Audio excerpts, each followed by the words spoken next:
Welcome to USTC360. I'm Neil Socont, and today I'm really fortunate to have Huang with me. Joe was born in Taiwan and moved to the US when he was 13 years old. But in September 2010, he was to make a decision that would change the rest of his life. He decided to move back to Hualien, Taiwan, and become one of Master Cheng Yen's disciples. Welcome, Joe. Thank you for being with us today. I really appreciate it because we know your schedule is really tight. Thank you.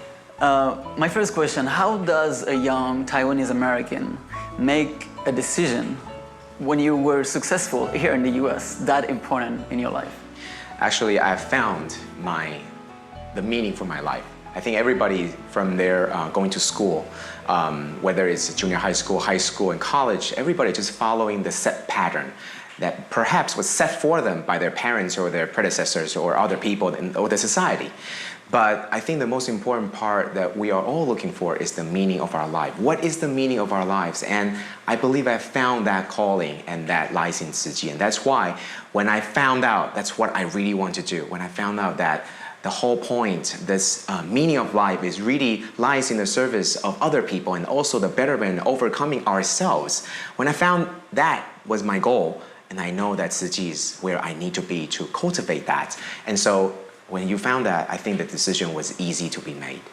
So how is your new life now? How do you live together to every day with this new life, new spirit you have? I think in terms of body, I think we wake up at around 3:45 every day, and then we probably ended up going to bed around 10:30, 11. So yes, it could be tiring, but the most important thing is that every single second, every moment, you definitely cherish it. And because every moment is so precious, is so treasurable, that you really have to work hard to race against time. So when Master Cheng Yen says we're running out of time, we have a very deep sense of understanding, and we know and we follow her, so that every single moment, from very early in the morning all the way to the moment that we we go to bed and we fall asleep, the moment that we're awake, every moment is what we cherish. And that's how I see our lives right now, is every minute we are cherishing and we're treasuring every moment of it. And when you travel, you must meet a lot of people who tells you, oh, I really appreciate and respect your choice, what you did, but I could never do it myself. So how can these people accept Master's teachings every day and do it on their daily life without making the same choice? I think the most important thing is I tell people that Tzu Chi is a direction, is a way of life, of living. However, the most important teaching is not for you to become another person, but rather is for you to find out who you are. It's for you to find out what your inner nature, your Buddha nature, your inner self is telling you, is calling you out. What kind of sound, what kind of voice is it calling out for you to be? You have to find that voice. And in today's world, there are too many noises. There are too many things around us that distract us from being who we really are. For example, every day we go to work, there are all these text messages, there are all these instant messages, there are all these noises around, and everything is moving, every moment is moving.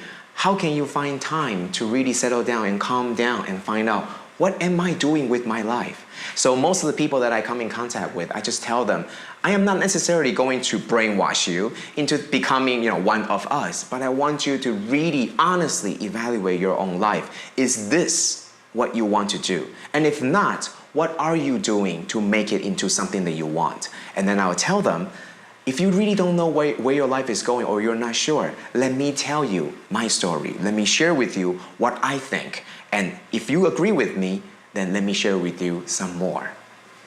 One other challenge might be the differences, either language or cultural or religion. How do you overcome that? How can you talk to people like me, for example? I come from a different background. I don't speak Mandarin. I'm Catholic. And how can you talk to people like me around the world, there are plenty, and make them same thing, understand the philosophy, understand that spirit? I think we're all in this world where, for example, we are bilingual. We speak multiple languages, and also we're interacting with multiple different countries, and we have backgrounds in different, whether it's academic area or whatnot. And that makes us bridges. And we're here to build bridges. We are here to be a conduit to basically connect different worlds. So you mentioned one world where it's mostly predominantly Asian, specifically Taiwanese, and it's also very Buddhist in nature. How can we connect that world to the other world? Well, you need a bridge, and that's who we are because we are attuned to both of these cultures. So what I do, or I specifically personally do, is I would try my best to understand what I know more about the source of Tzu Chi, which is in Hualien in Taiwan, coming from Master Cheng Yen. How can I internalize that? How can I receive that and understand and try my best to understand and use words and use examples, use real life examples to bring these, the teachings and bring the ideals out so that you can understand, so other people can share and that we can be tuned to the same wavelength. The whole point is we're trying to find similarities rather than try to focus on the differences. We have been, this is what I call different life models. In Taiwan, it's mostly about life of subtraction, where if you have a test paper, if you have an exam, the teacher grades you based on what you did wrong. So for example, on the first topic, maybe the full credit was 20 points, and she will mark down -2 for missing this, -5 for missing this, and therefore you only get 13 out of 20, and then eventually everything gets tallied up. In America, or in the Western culture, it's called the model of addition, where if you do something right, I give you the credit for it, and at the end, I tally everything up. They both come to the same score. Yet, the one way of looking at it is how much are you missing from 100? The other way is how much have you gained from nothing? And both of these models are right. But how do you connect the two worlds together?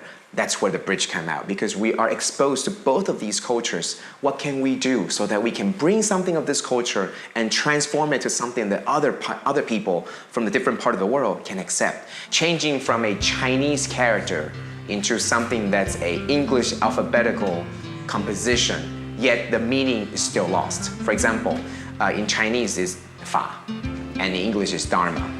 You can translate Fa to Dharma all you want, but people still won't get it. It looks English, it has all these alphabets, but you're not helping. This translation really didn't do anything other than it's a placeholder. And the thing that it's holding is still blank. And what we should do is, like I said, bridge the gap. Is to bring the ideal, is to bring the idea, the concept, that rather than just words, rather than just alphabets into other people's lives. Otherwise, it would just be, people would still be talking about Dharma as if they know, but they don't really know what it is. And I still see people asking questions, so what is Dharma? And honestly, it's the same in Chinese. You can say the word, the character, all you want, but do people really understand what it is? Do they really get it? Do they really grasp it? And I think that's something that we have to try hard. And I think with this program, it's definitely trying in that direction. You're just trying to do a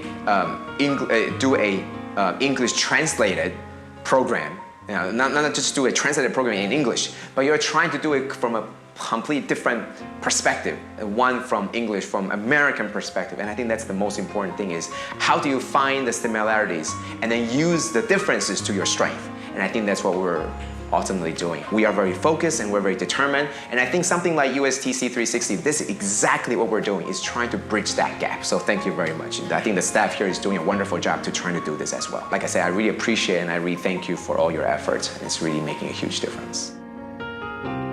After having told his parents that he was going back to Hualien, Taiwan for good in 2010, Huang didn't come back to the United States for 3 years.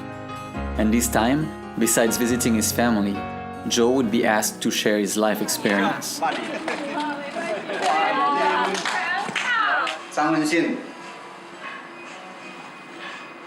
实际退转了，可能就10年后才进来了，真的。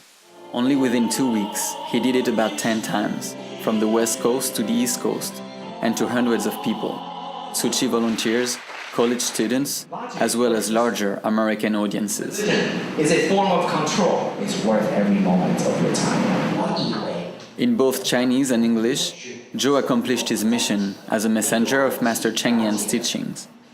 Beyond oceans, borders, and cultural differences, Joe delivered his message and took note of people's questions, remarks, and thoughts to be a messenger again when back to Taiwan. Together we exchange stories of the places to where we have both been and seen Tzu Chi's work in action. but also places where sometimes the cultural, religious, and linguistic differences can be either a challenge or a strength. 合在一起就是请大家多看大海滩。 Thank you. And to follow up on that, being in Haiti, for example, where most of the people speak either French or Creole, and we met there with the Sisters of Sainte Anne, who own the College of Marianne, the College Marianne. They worked with Tzu Chi for years now, and they are Catholic and Buddhist working together to, at the end, accomplish the first Buddhist and Catholic school. Yes. These sisters were telling me all the time, we feel like our spirit is the same. We met with Master Cheng Yen in Hualien, and we feel our spirit is the same, exactly the same. But we still have our differences, so how do we cultivate these differences, but also work for the same goal, the same common goal that we share? And I think the same common goal from Master Cheng's point of view are the 3 vows that she has for every year, right? Is for all our minds, our hearts can be purified and calm, and also for the society to be harmonized, and therefore, hopefully there will be a world where there's no disaster. And how we go about doing that is, like I mentioned before, we should focus on our similarities. The differences will be there, because after all, you and I are different. Right? We look different, we have different background, we think differently. But how do we filter out these differences? In fact, the differences are what make us strong. If we don't have these differences, then we can be blindsided completely by something that's unexpected because nobody saw this coming.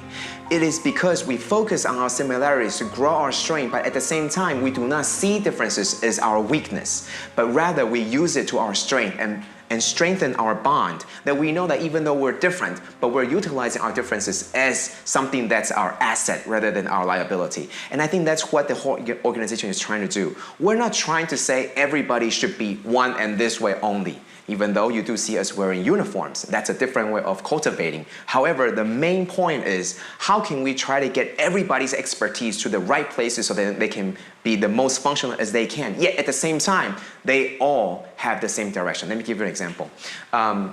So this time, I had a chance to go to Los Angeles to participate in the Tzu Chi, the conference. And I think it was one of the most exciting events for me to participate in the US for some time.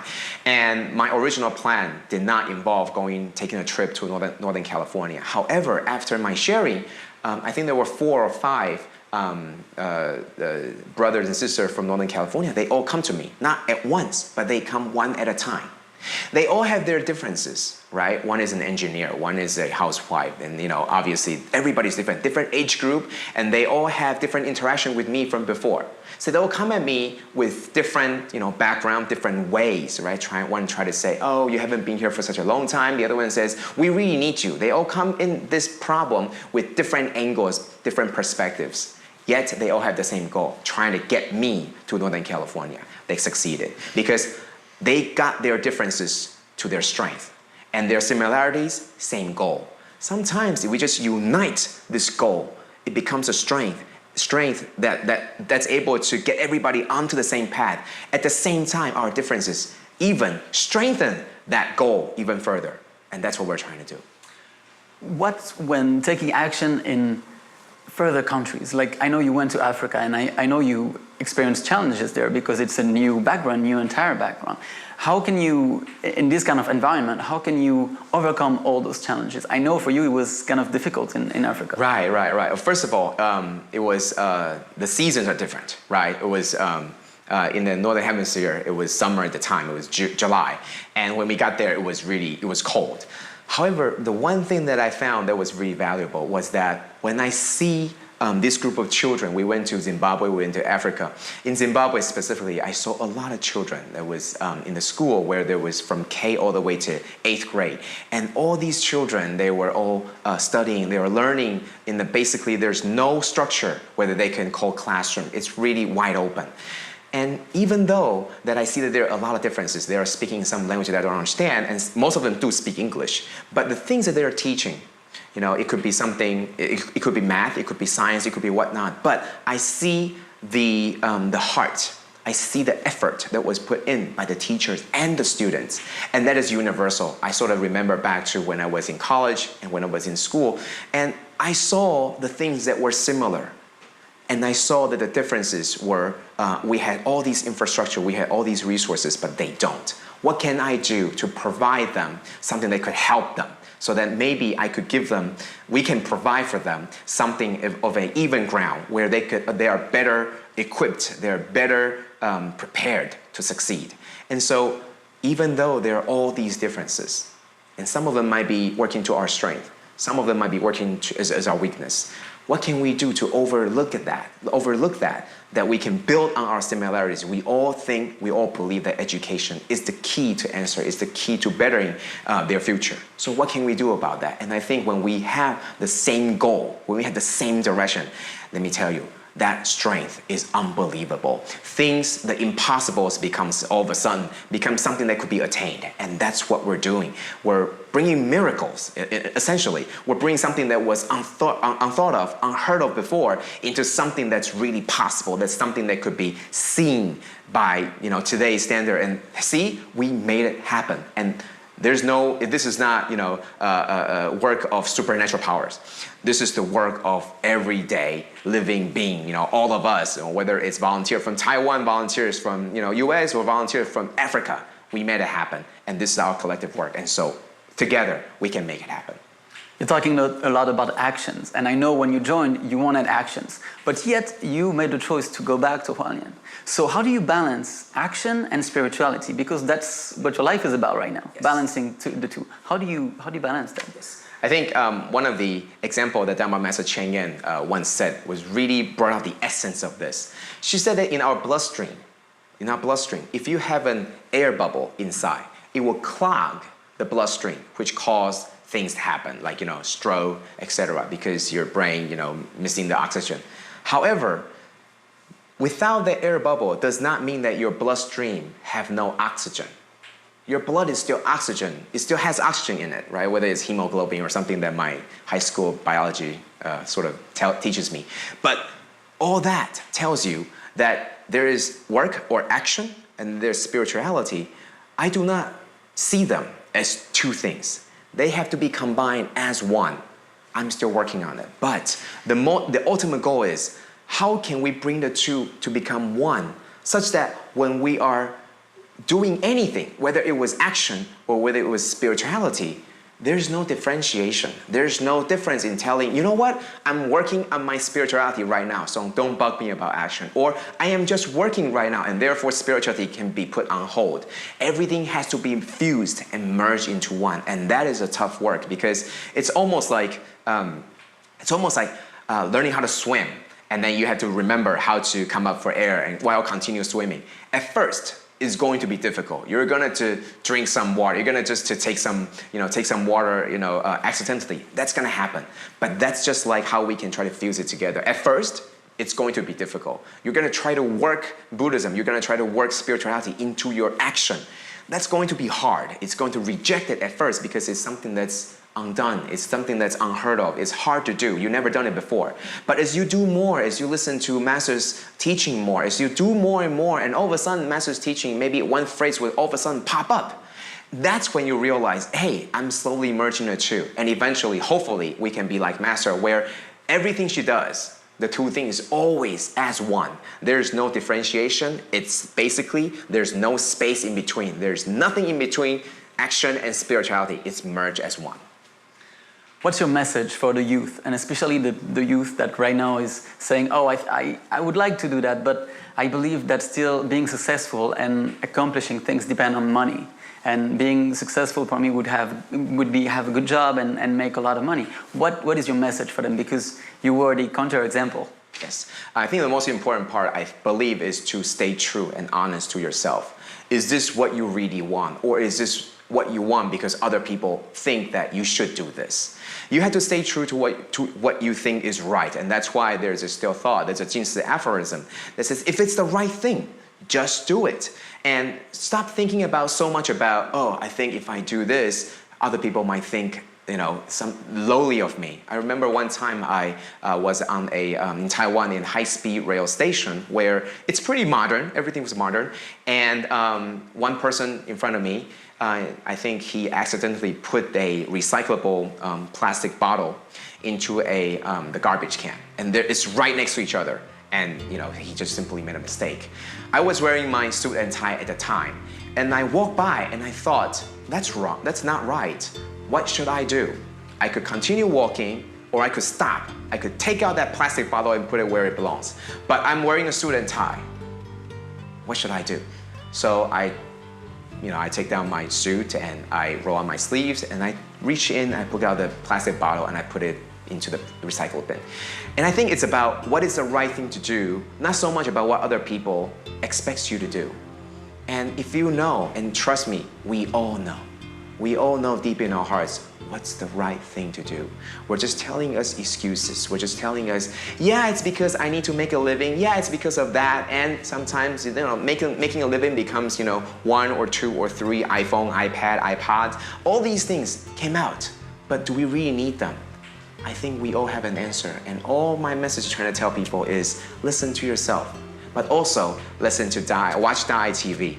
Because a lot of times we might be lost. Sometimes we do not have answers. And if we just take some time to calm ourselves in this everyday, very busy lifestyle, what can we do? What can we do every day to find some peace of mind, to be reconnected with our natural self? And I would recommend a life wisdom every day, 12 minutes a day.